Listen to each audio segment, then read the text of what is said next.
Biri kuvugwa ko uyu mugabo Donald Trump ari umwe mu bantu baba bari gusohoza umujinya w'Imana cyangwa umugambi w'Imana mu isi mu buryo bumwe cyangwa ubundi.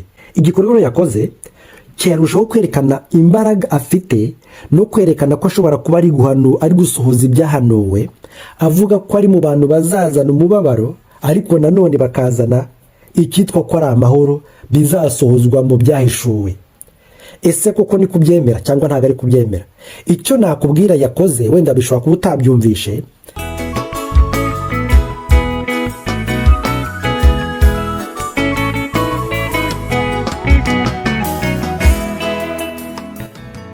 Ngo haye ikaze wowe wemeye kubana natwe muri kino kiganiro kuri urubuga rwacu rwa Talk.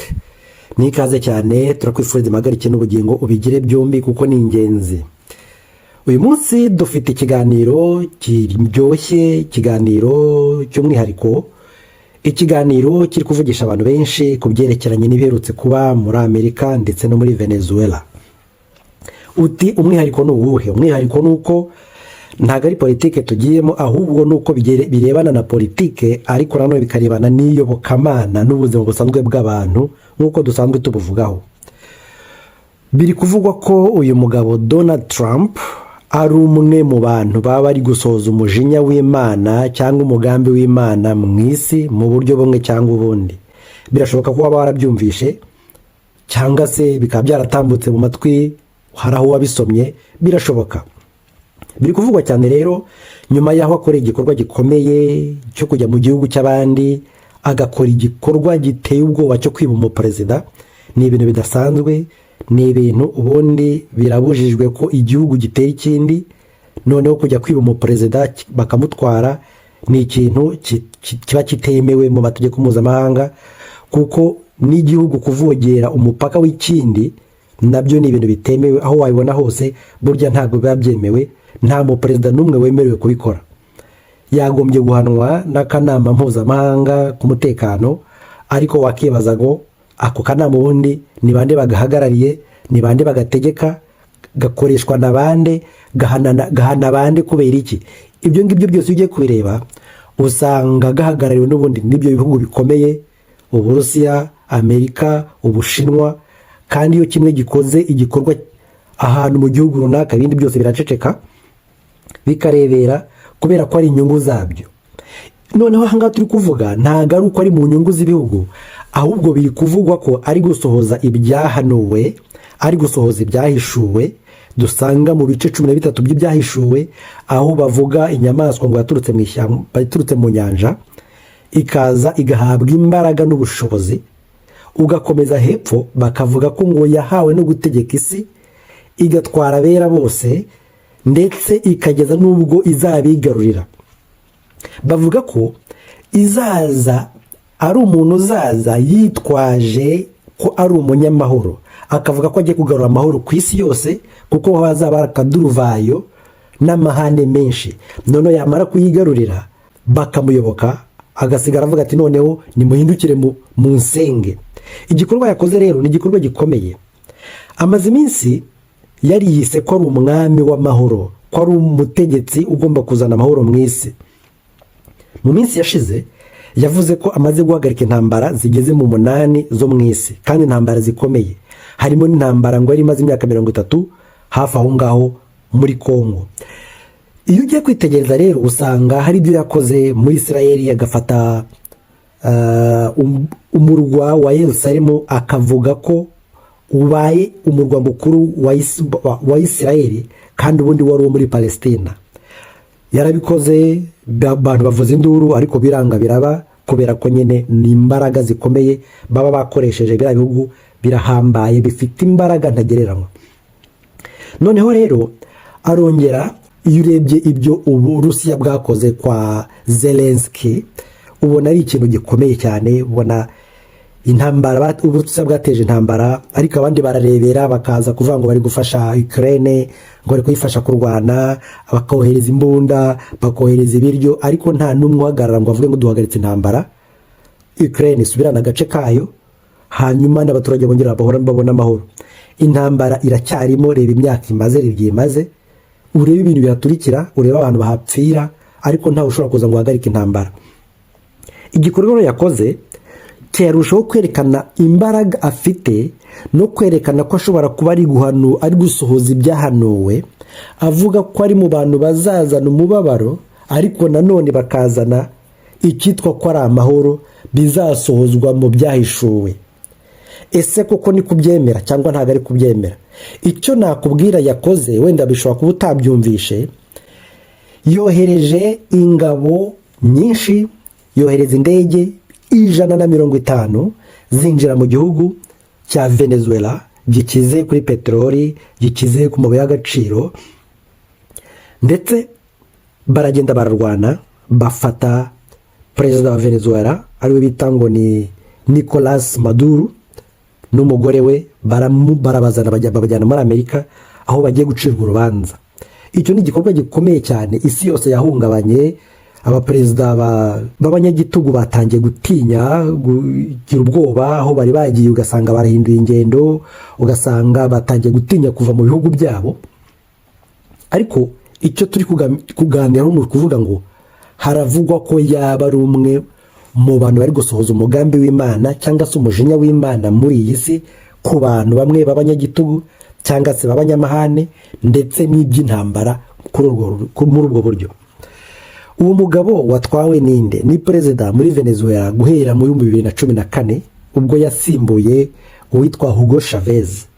Hanyuma uwo Maduro akaba ari umuntu wigeze aba umushoferi wa bisi, ariko waza kuzamuka muri politiki, aramenyekana, abaperezida b'inteko ishinga amategeko, abaminisitiri b'ububanyi n'amahanga, kugeza ubwo yabaye perezida. Hanyuma agiye kongera gutorerwa indi manda, ibihugu byose biramwamagana, bivuga ko bitamwemeye, bivuga ko ubuyobozi bwe butemewe, bitangira kumurwanya. Guhera mu 2020 Donald Trump yavuze ko bagiranye ibibazo bikomeye, akavuga ko azamuhana byanze bikunze, akavuga ko ubutegetsi bwamubanjirije bw'abademokrate ku bwa Obama ndetse n'uwamusimbuye bagiye bakomeza ngo kumworohera, ngo bakamworora, ariko aza bavuga ko ari umuperezida w'ibikorwa atari perezida w'amagambo.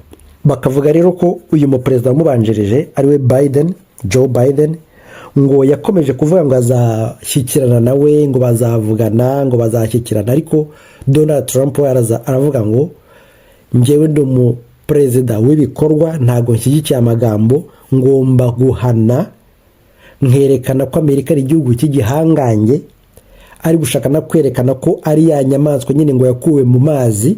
Niko biri kuvugwa, sinzi niba ariko biri koko, ushaka kubyemera cyangwa ntubyemere, ariko ubuhanuzi bwemerwa ari uko busohoye, reka dutegereze turebe.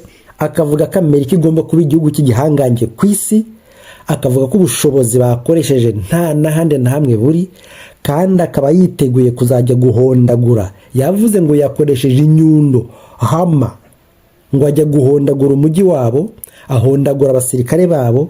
Urumva kugira ngo batware perezida hari abantu benshi bahaguye, ariko ngo ni ukugira ngo ibintu byahanuwe bisohore. Akavuga rero ko yiteguye gukoresha icyo kinyundo agahondagura abandi ba perezida, ibindi bihugu, n'undi muntu wese uzitambika inyungu za Leta Zunze Ubumwe za Amerika. Ese ni kubyemera ko yaba ari gusohoza umugambi w'Imana? Ese uremera ko ariko bimeze? Twandikire muri komenti utubwire.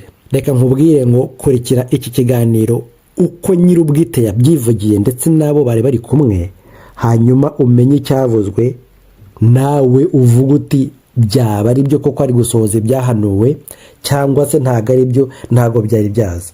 Nitubona umuntu bihugukiwemo, wenda tuzamubaza aduha ibitekerezo, adusobanure neza, ariko nuko nguko biri kuvugwa. Ese ni kubyemera? Waba wemera ko ari gusohoza ibyahanuwe, ari kubabaza abantu nk'uko bivugwa, aricyo gihugu cy'igihangange gihagurutse kivugwa mu byahishuwe ibice 13? Ese waba wemera ko ari gusohoza koko umujinya w'Imana mu isi ku bantu bamwe na bamwe, cyangwa se ngo duce tumwe na tumwe twigize ibyigomeke ku Mana kubera impamvu runaka? Twandikira muri komenti, ubundi dufatanye gukurikira kino kiganiro gikurikiyeho. Niba uramutse wumva ururimi rw'icyongereza byaba byiza cyane uramutse ugikurikiye ukumva uko bivugwa. reka tugikurikire witegera amatwi nawe wumve uko byagenze, nawe usige komenti hasi, tuzasubira mu kiganiro cy'ubutaha. Late last night and early today, at my direction, the United States Armed Forces conducted an extraordinary military operation in the capital of Venezuela. Overwhelming American military power, air, land, and sea, was used to launch a spectacular assault. And it was an assault like people have not seen since World War II. It was a force against a heavily fortified military fortress in the heart of Caracas to bring outlaw dictator Nicolas Maduro to justice. This was one of the most stunning, effective, and powerful displays of American military might and competence in American history. And if you think about it, we've done some other good ones like the attack on Soleimani, the attack on al-Baghdadi, and the obliteration and decimation of the Iran nuclear sites just recently in an operation known as Midnight Hammer. All perfectly executed and done. No nation in the world could achieve what America achieved yesterday, or frankly in just a short period of time. All Venezuelan military capacities were rendered powerless as the men and women of our military, working with U.S. law enforcement, successfully captured Maduro in the dead of night. It was dark. The lights of Caracas were largely turned off due to a certain expertise that we have. It was dark and it was deadly. But captured along with his wife, Celia Flores, both of whom now face American justice. Maduro and Flores have been indicted in the Southern District of New York, Jay Clayton, for their campaign of deadly narco-terrorism against the United States and its citizens. I want to thank the men and women of our military who achieved such an extraordinary success overnight with breathtaking speed, power, precision, and competence. You rarely see anything like it. You've seen some raids in this country that didn't go so well. They were an embarrassment. If you look back to Afghanistan, or if you look back to the Jimmy Carter days, they were different days. We're a respected country again, like never before. These highly trained warriors, operating in collaboration with U.S. law enforcement, caught them in a very ready position. They were waiting for us. They knew we had many ships out in the sea, just sort of waiting. They knew we were coming. So they were in a ready, what's called a ready position. But they were completely overwhelmed and very quickly incapacitated. If you would have seen what I saw last night, you would have been very impressed. I'm not sure that you'll ever get to see it, but it was an incredible thing to see. Not a single American service member was killed, and not a single piece of American equipment was lost. We had many helicopters, many planes, many people involved in that fight. But think of that, not one piece of military equipment was lost, not one service member was, more importantly, killed. The United States military is the strongest and most fearsome military on the planet by far. With capabilities and skills our enemies can scarcely begin to imagine. We have the best equipment anywhere in the world. There's no equipment like what we have, and you see that even if you just look at the boats. You know, we've knocked out 97% of the drugs coming in by sea. 90%. Each boat kills on average 25,000 people. We knocked out 97%. And those drugs mostly come from a place called Venezuela. We're going to run the country until such time as we can do a safe, proper, and judicious transition. So we don't want to be involved with having somebody else get in and we have the same situation that we had for the last long period of years. So we are going to run the country until such time as we can do a safe, proper, and judicious transition. And it has to be judicious because that's what we're all about. We want peace, liberty, and justice for the great people of Venezuela, and that includes many from Venezuela that are now living in the United States and want to go back to their country. It's their homeland. We can't take a chance that somebody else takes over Venezuela that doesn't have the good of the Venezuelan people in mind. Had decades of that.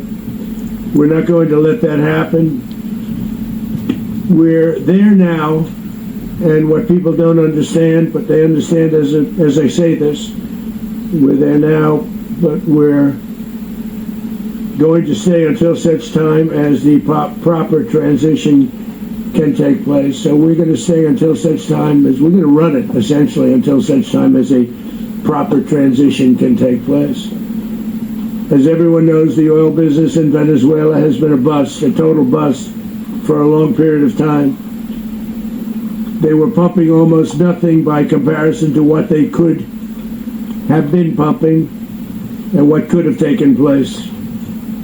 We're going to have our very large United States oil companies, the biggest anywhere in the world, go in, spend billions of dollars, fix the badly broken infrastructure, the oil infrastructure, and start making money for the country.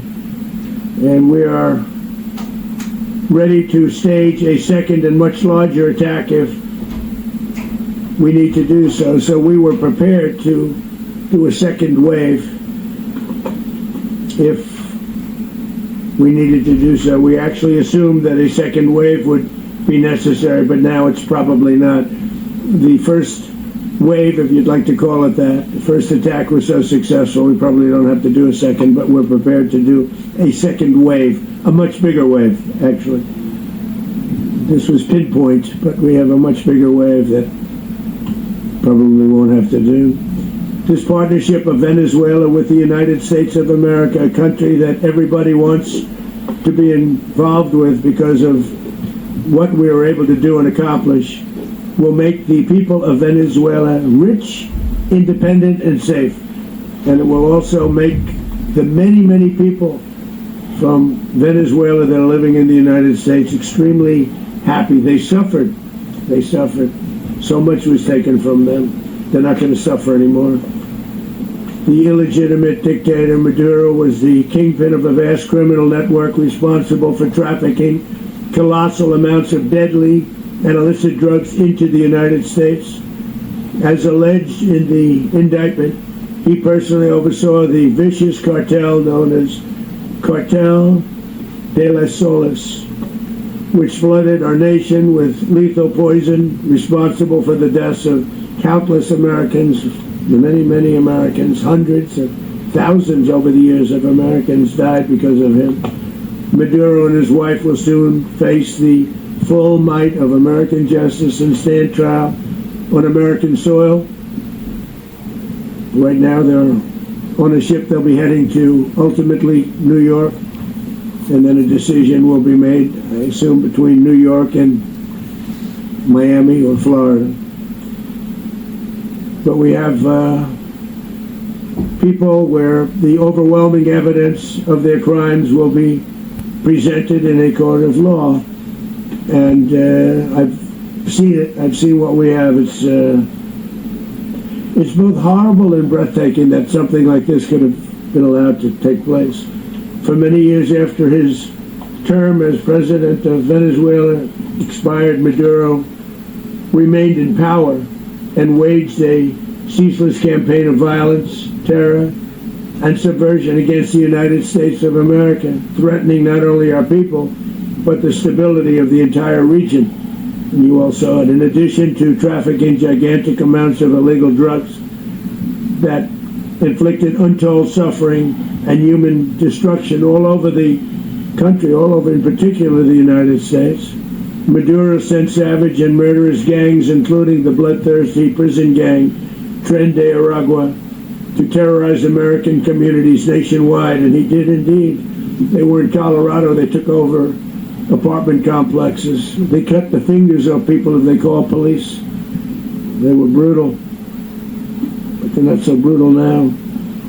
And I just have to congratulate our military, Pete, and everybody, and our National Guard, because the job that they've done, whether it's in Washington, D.C., where we have a totally safe city, where it was one of the most unsafe cities anywhere in the world, frankly, and now we have no crime in Washington, D.C.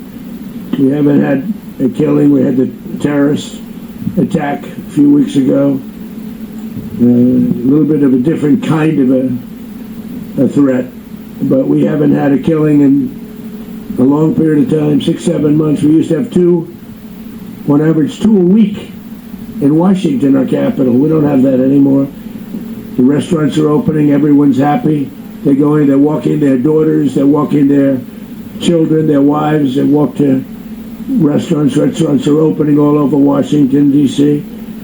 So I want to thank the National Guard, I want to thank our military, and I want to thank law enforcement. It's been amazing.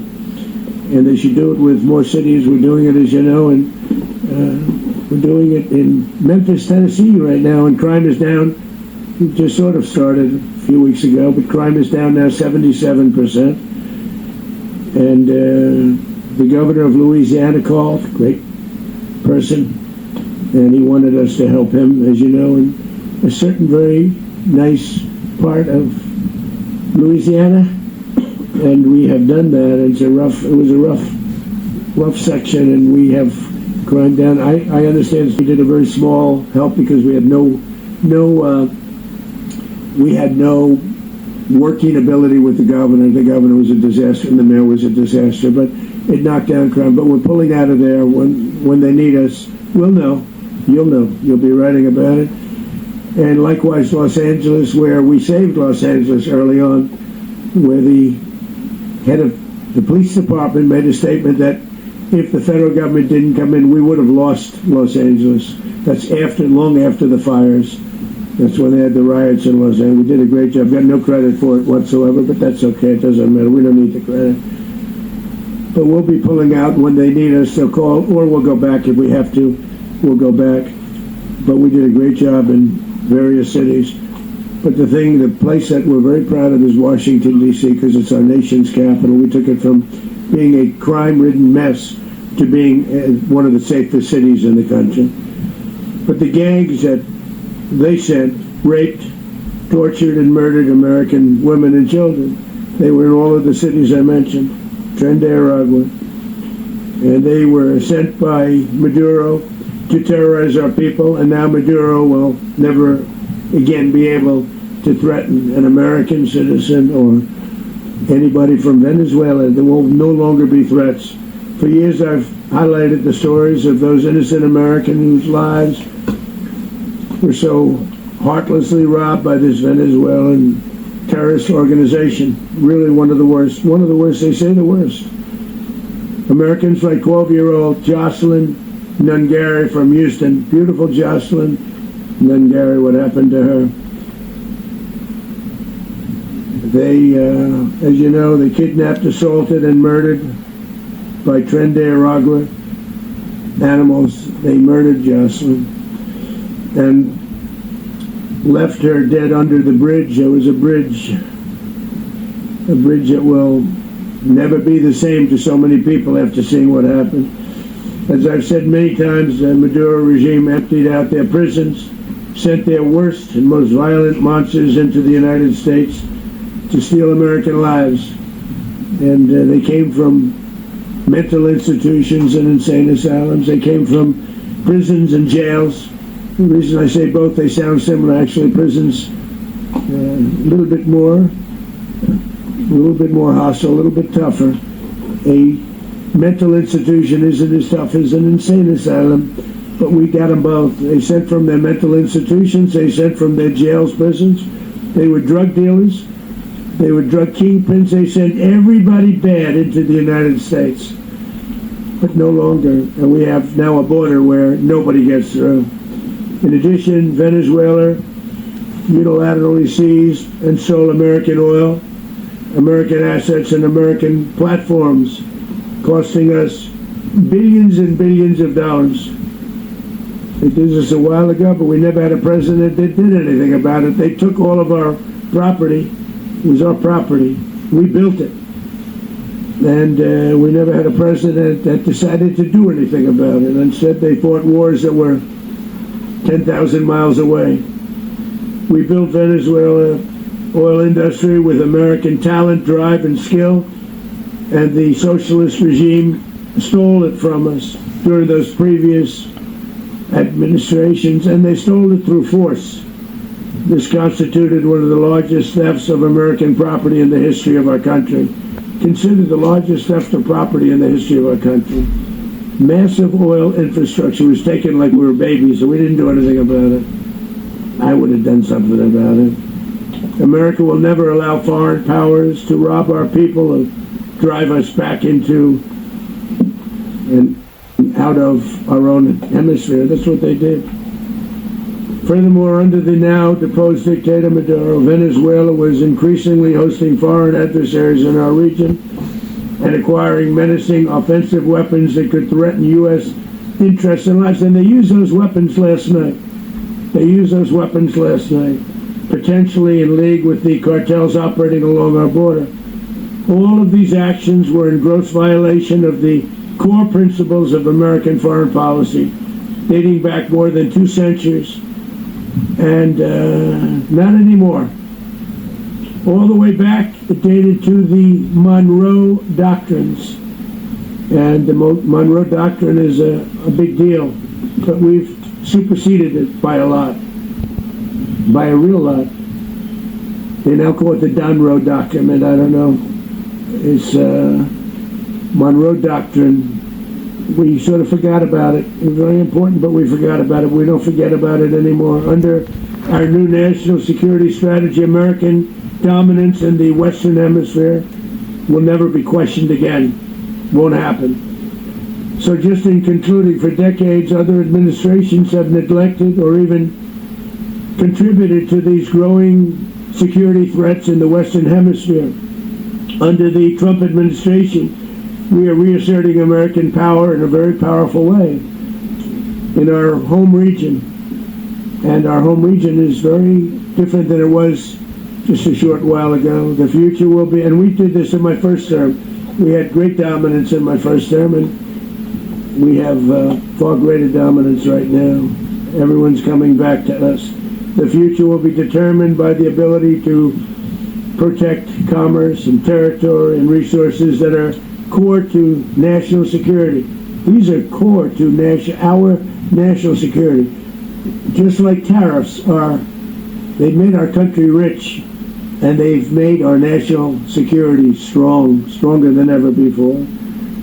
But these are the iron laws that have always determined global power, and we're going to keep it that way. We will secure our borders, we will stop the terrorists, we will crash the cartels, and we will defend our citizens against all threats, foreign and domestic. Other presidents may have lacked the courage or whatever to defend America, but I will never allow terrorists and criminals to operate with impunity against the United States. This extremely successful operation should serve as warning to anyone who would threaten American sovereignty or endanger American lives. Very importantly, the embargo on all Venezuelan oil remains in full effect. The American Armada remains poised in position, and the United States retains all military options until United States demands have been fully met and fully satisfied. All political and military figures in Venezuela should understand what happened to Maduro can happen to them, and it will happen to them if they aren't just fair even to their people. The dictator and terrorist Maduro is finally gone in Venezuela. People are free. They're free again. It's been a long time for them, but they're free. America is a safer nation this morning. It's a prouder nation this morning because it didn't allow this horrible person and this country that was doing very bad things to us. It didn't allow it to happen. And the Western Hemisphere is right now a much safer place to be. So I want to thank everybody for being here. I want to thank General Raisin Kane. He's a fantastic man. I've worked with a lot of generals. I worked with some I didn't like. I worked with some I didn't respect. I worked with some that just weren't good. But this guy is fantastic. I watched last night one of the most precise attacks on sovereignty. I mean, it was an attack for justice. And I'm very proud of him, and I'm very proud of our Secretary of War, Pete Hegseth, who I'm going to ask to say a few words. Thank you very much. Mr. President, can you explain how the U.S. will run Venezuela? Well, thank you, Mr. President. Finally, a commander-in-chief the world respects and the American people deserve. And as the President said, words can barely capture the bravery and the power and the precision of this historic operation. A massive joint military and law enforcement raid flawlessly executed by the greatest Americans our country has to offer. American warriors are second to none, the best in the world and the best of our country. What all of us witnessed last night was sheer guts and grit, gallantry, and glory of the American warrior. I'm simply humbled by such men. And I tip my hat to our chairman, Dan Raisin Kane, and all those Americans who stood watch last night. Our warriors are the elite of America, and again, President Trump has your back. No other country on planet Earth, and it's not even close, could pull this kind of operation off. And no other president has ever shown this kind of leadership, courage, and resolve. The most powerful combination the world has ever seen. As the President said, our adversaries remain on notice. America can reject our will anywhere, anytime. The coordination, the stealth, the lethality, the precision, the very long arm of American justice, all on full display in the middle of the night. Nicolas Maduro had his chance, just like Iran had their chance, until they didn't and until he didn't. He effed around, and he found out. President Trump is deadly serious about stopping the flow of gangs and violence to our country. Deadly serious about stopping the flow of drugs and poison to our people. Deadly serious about getting back the oil that was stolen from us. And deadly serious about reestablishing American deterrence and dominance in the Western Hemisphere. This is about the safety, security, freedom, and prosperity of the American people. This is America first. This is peace through strength. And the United States War Department is proud to help deliver it. Welcome to 2026, and under President Trump, America is back. I'd like to welcome now our chairman, Chairman Raisin Kane, to give a few more details about the operation. Mr. Chairman. Thank you, Mr. Secretary. Thank you, Mr. President, and good morning. Last night, on the order of the President of the United States, and in support of a request from the Department of Justice, as the President said, the United States military conducted an apprehension mission in Caracas, Venezuela, to bring to justice two indicted persons, Nicolas and Cecilia Maduro. This operation, known as Operation Absolute Resolve, was discreet, precise, and conducted during the darkest hours of January 2nd, and was a culmination of months of planning and rehearsal, an operation that, frankly, only the United States military could undertake. What I'd like to do this morning is talk to you through some of the preparation and the details without compromising any of our tactics, techniques, and procedures.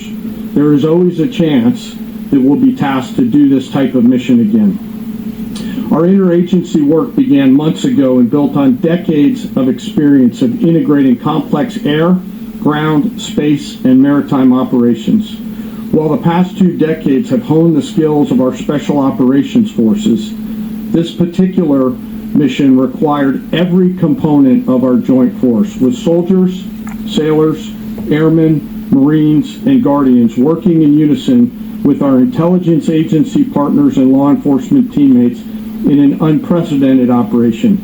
We leveraged our unmatched intelligence capabilities and our years of experience in hunting terrorists, and we could not have done this mission without the incredible work by various intelligence agencies, including the CIA, NSA, and NGA. We watched, we waited, we prepared, we remained patient and professional.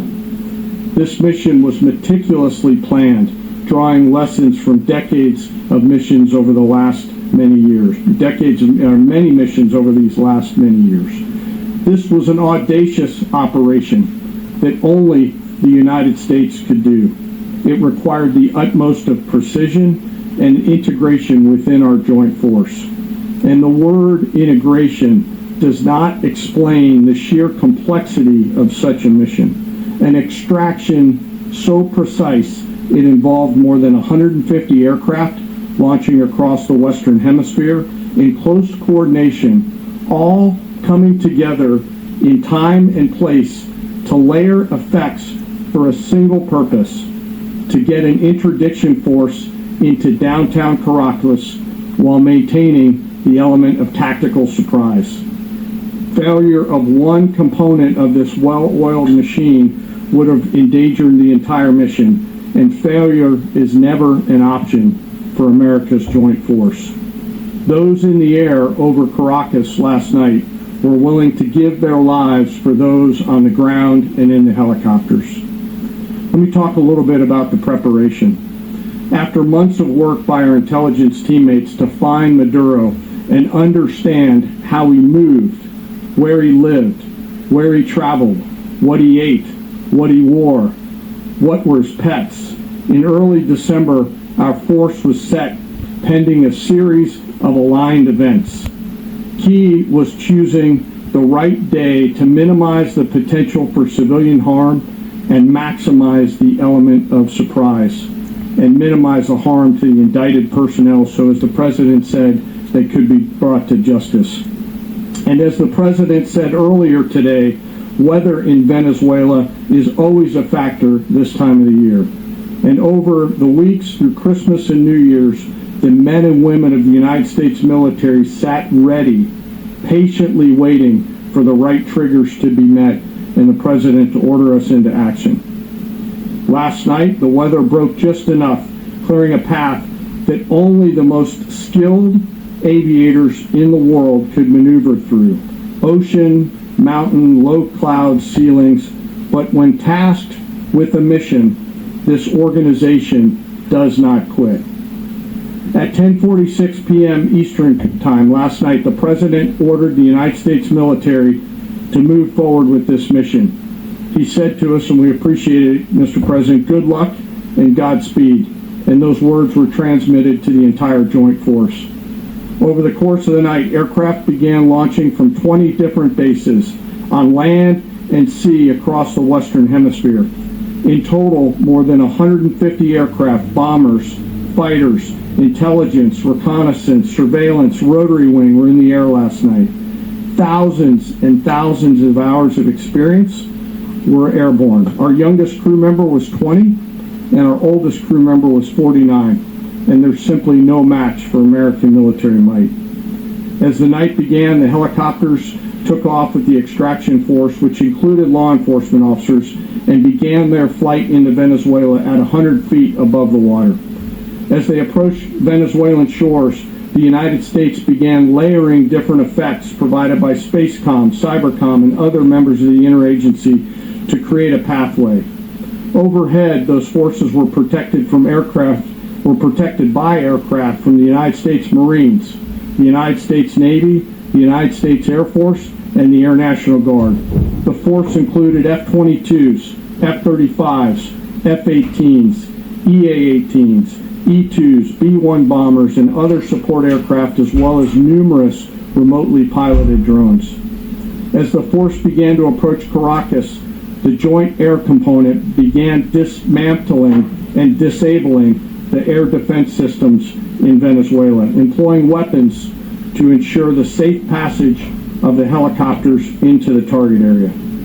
The goal of our air component is, was, and always will be to protect the helicopters and the ground force and get them to the target and get them home. As the force crossed the last point of high terrain where they'd been hiding in the clutter, we assessed that we had maintained totally the element of surprise.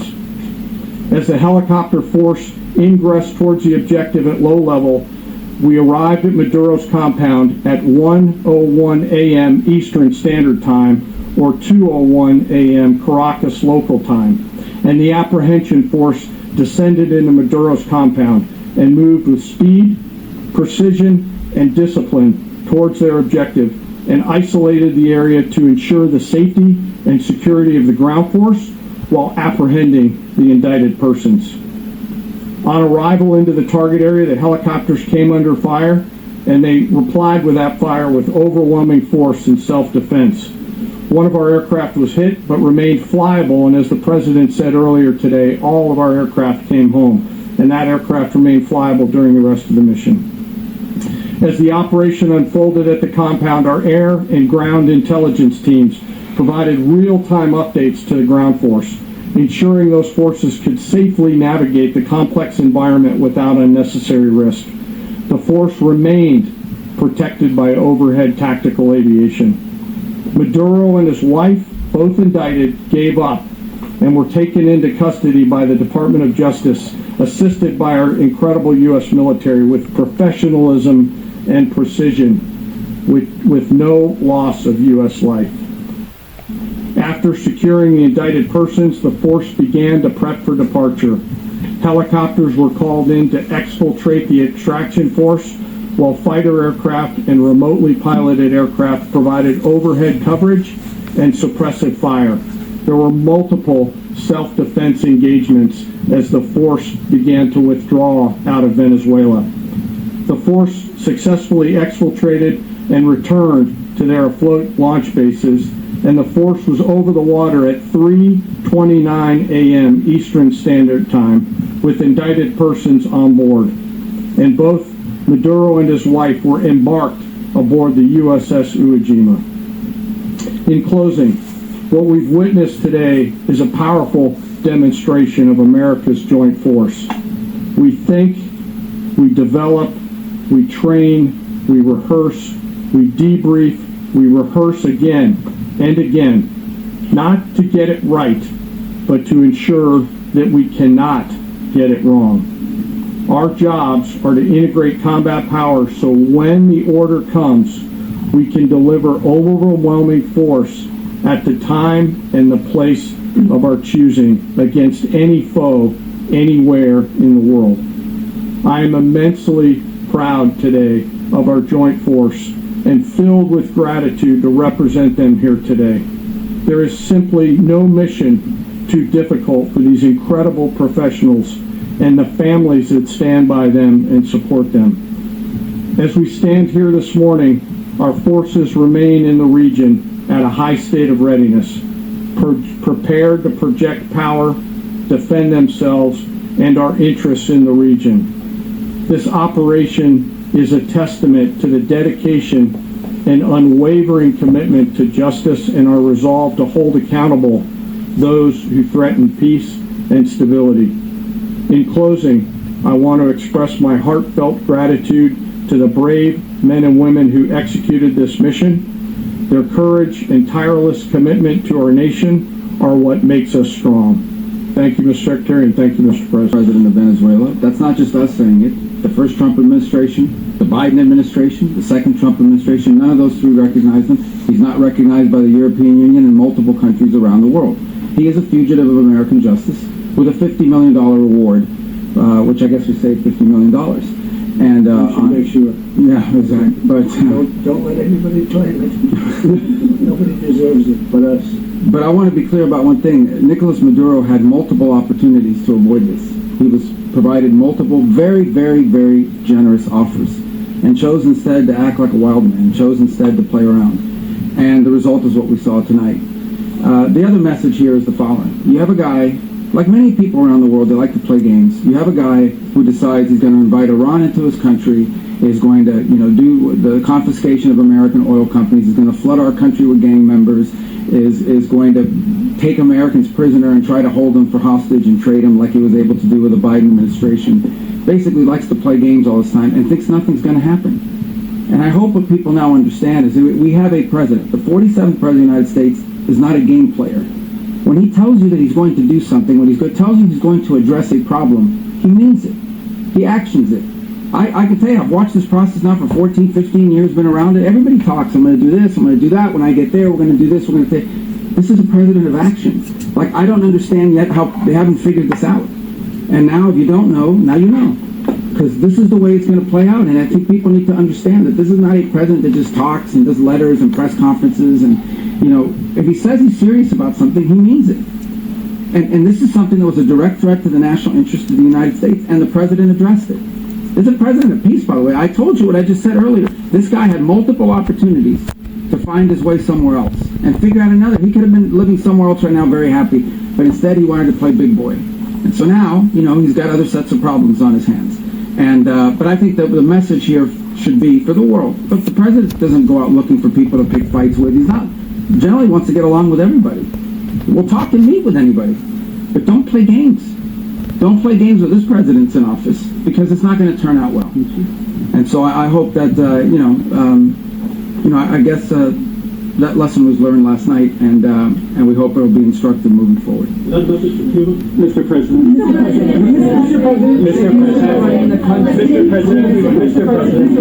You said that the U.S. is going to run Venezuela, so who's in power right now? Well, we're going to be running it with a group, and we're going to make sure it's run properly. We're going to rebuild the oil infrastructure, which will cost billions of dollars. It'll be paid for by the oil companies directly. They will be reimbursed for what they're doing, but it's going to be paid. And we're going to get the oil flowing the way it should be. As you know, it was just a minor flow. It was actually a minor flow for what they had. But we're going to run it properly, and we're going to make sure the people of Venezuela are taken care of. We're going to make sure the people that were forced out of Venezuela by this thug are also taken care of. Mr. President, does the U.S. running the country mean that U.S. troops will be on the ground? How will that work? Well, they always say boots on the ground. So we're not afraid of boots on the ground if we have to have. We had boots on the ground last night at a very high level, actually. We're not afraid of it. We don't mind saying it. But we're going to make sure that that country is run properly. We're not doing this in vain. This is a very dangerous attack. This is an attack that could have gone very, very badly. Could have gone very badly. We could have lost a lot of people last night. We could have lost a lot of dignity. We could have lost a lot of equipment. The equipment is less important, but we could have lost a lot. And we're going to make sure that this is proper. We're there now. We're ready to go again if we have to. We're going to run the country right. It's going to be run very judiciously, very fairly. It's going to make a lot of money. We're going to give money to the people. We're going to reimburse people that were taken advantage of. We're going to take care of everybody. It's very important. We couldn't let them get away with it. They stole our oil. We built that whole industry there. And they just took it over like we were nothing. And we had a president that decided not to do anything about it. So we did something about it. We're late, but we did something about it. Yeah, please. Are you going to designate a U.S. official to coordinate? It's all being done right now. We're designating people. We're talking to people. We're designating various people, and we're going to let you know who those people are. What's the group you mentioned that would run Venezuela? Well, it's largely going to be, for a period of time, the people that are standing right behind me. We're going to be running it. We're going to be bringing it back. It's a dead, you're not talking about a dead country. A year and a half ago, we were a dead country. Now we're the hottest country anywhere in the world. We're a country doing better than any country anywhere in the world. And it required leadership. Venezuela has a lot of bad people in there, a lot of bad people that shouldn't be leading. We're not going to take a chance that one of those people take over for Maduro. So you can look at, and others, we have fantastic people, including people in the military. So we're going to have a group of people running it until such time as it can be put back on track, make a lot of money for the people, and give people a great way of life, and also reimbursement for people in our country that were forced out of Venezuela. Rubio would be. You said earlier today that you weren't going to back Machado to come back and be the opposition leader in your Fox and Friends interview. And then you also mentioned the vice president of Venezuela. Are you going to work with the vice president of Venezuela, or how do you foresee the relationship Well, I going? understand she was just sworn in, but she was, as you know, picked by Maduro.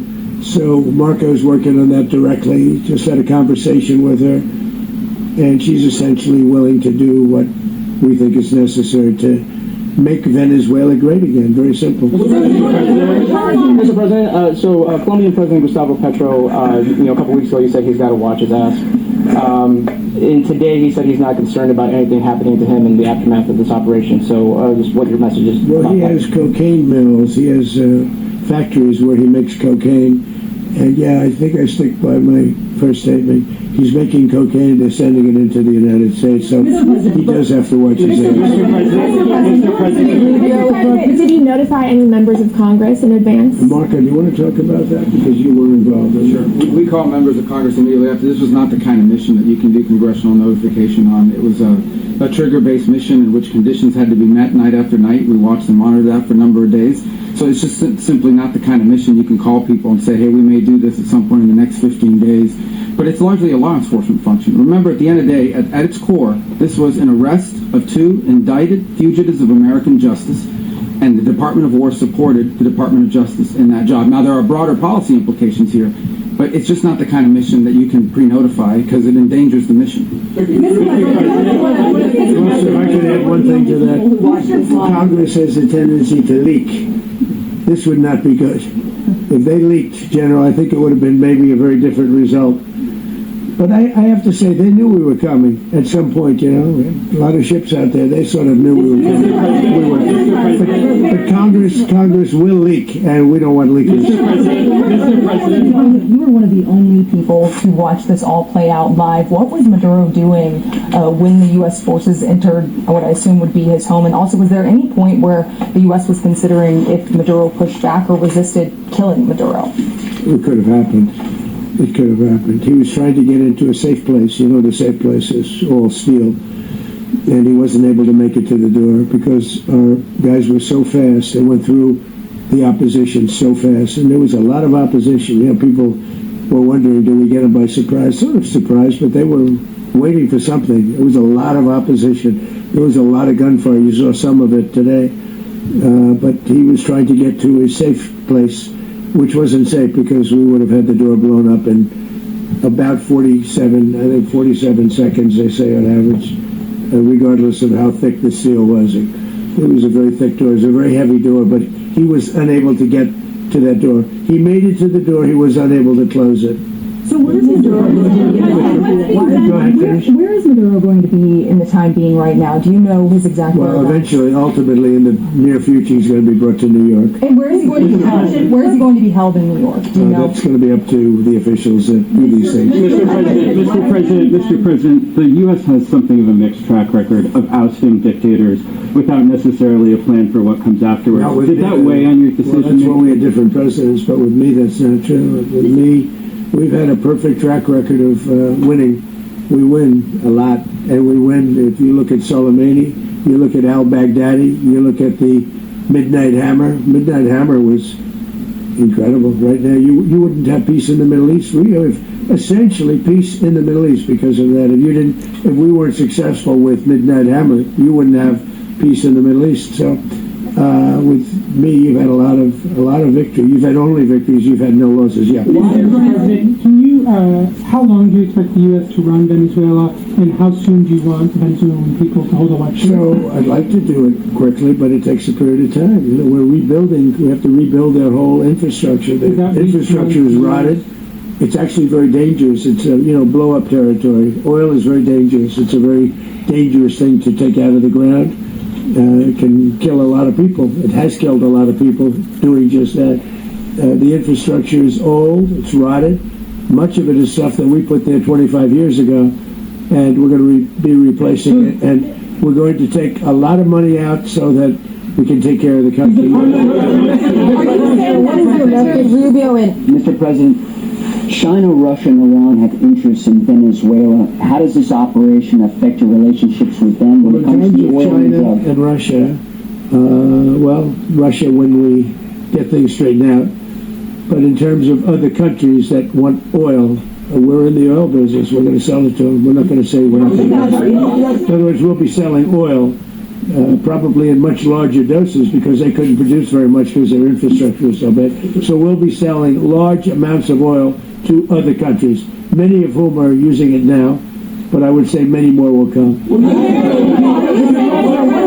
Are you saying that, Mr. President, are you saying that, Mr. President, thank you. What is your message to the people of Venezuela today? Of course, the civilian population specifically, they have a lot of questions. What is your message to the people of That Venezuela? you're going to have peace, justice. You're going to have some of the riches that you should have had for a long period of time was stolen from you.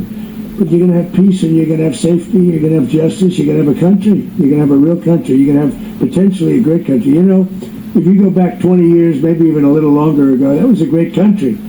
And they destroyed it. Remember I said that if we lose this election, the United States will be Venezuela on steroids. That's what would have happened. Had we lost the election, the 2024 election, we suffered so badly. When you look at the border from 2020, what they did, what Joe Biden administration did to our country should never be forgotten. But if we had to go through another year of that, we would be exactly where Venezuela was in terms of, I used to say, if they win, we're going to be Venezuela on steroids, and that's what would have happened. President, thank you. Are you saying that Secretary Hegseth and Rubio are going to be running Venezuela, and will you be sending in U.S. military They're going troops to be a team that's working with the people of Venezuela to make sure that we have Venezuela right. Because for us to just leave, who's going to take over? I mean, there is nobody to take over. You have a vice president who's been appointed by Maduro, and right now she's the vice president. Well, I think it is because we want to surround ourselves with good neighbors. We want to surround ourselves with stability. We want to surround ourselves with energy. We have tremendous energy in that country. It's very important that we protect it. We need that for ourselves. We need that for the world. And we want to make sure we can protect it. Yes, sir. Please. Go ahead. Yeah, is there a message here for Cuba and Diaz-Canel? Well, Cuba's an interesting case. Cuba is, not doing very well right now. That system has not been a very good one for Cuba. The people there have suffered for many, many years. And I think Cuba is going to be something we'll end up talking about because Cuba is a failing nation right now, very badly failing nation. And we want to help the people. It's very similar in the sense that we want to help the people in Cuba, but we want to also help the people that were forced out of Cuba and living in this country. Do you want to say something about that, Marco, please? Well, I mean, I just gave you a statement a few minutes ago about, when the president speaks, you should take him seriously. So suffice it to say, Cuba is a disaster. It's run by incompetent, senile men, and in some cases, not senile, but incompetent nonetheless. It has no economy. It's in total collapse. And by the way, they were, all the guards that helped protect Maduro, this is well known, their whole spy agency, all that were full of Cubans. I mean, it's amazing. This poor island took over Venezuela in some cases. One of the biggest problems the Venezuelans have is they have to declare independence from Cuba. They tried to basically colonize it from a security standpoint. So, yeah, look, if I lived in Havana and I was in the government, I'd be concerned, at least a little bit. Cutting off the oil flow to Cuba from Venezuela? Well, the president already announced a week ago that anything that's sanctioned oil, it's not going to be allowed to get there. So that's an increase. And have you been in contact with her? No, we haven't. No, Mr. President, on Monday... I think it would be very tough for her to be the leader. She doesn't have the support within, or the respect within the country. She's a very nice woman, but she doesn't have the respect. Mr. President, is it possible that the U.S. ends up administrating Venezuela for years? Well, it won't cost us anything because the money coming out of the ground is very substantial, so it's not going to cost us anything. So the U.S. isn't going to We will. Well, we want safety there. We want to be surrounded by countries that aren't housing all of our enemies all over the world. That's what was happening, and you don't want to have that. But we're going to be rebuilding, and we're not spending money. The oil companies are going to go in. They're going to spend money. We're going to take back the oil that, frankly, we should have taken back a long time ago. A lot of money is coming out of the ground. We're going to get reimbursed for all of that. We're going to get reimbursed for everything that we spend. So it's going to be it's going to be a very important, this is a very big evening that took place last night. We have to be surrounded by safe, secure countries. And we also have to have energy, very important. We have to have energy that's real energy, not where they're getting 4% and 5% of the energy out of the ground. You take a look, it was such a disaster. So what's going to happen with Venezuela, I think, over the next period of a year is going to be a great thing. And the people of Venezuela will be the biggest beneficiaries. Mr. President,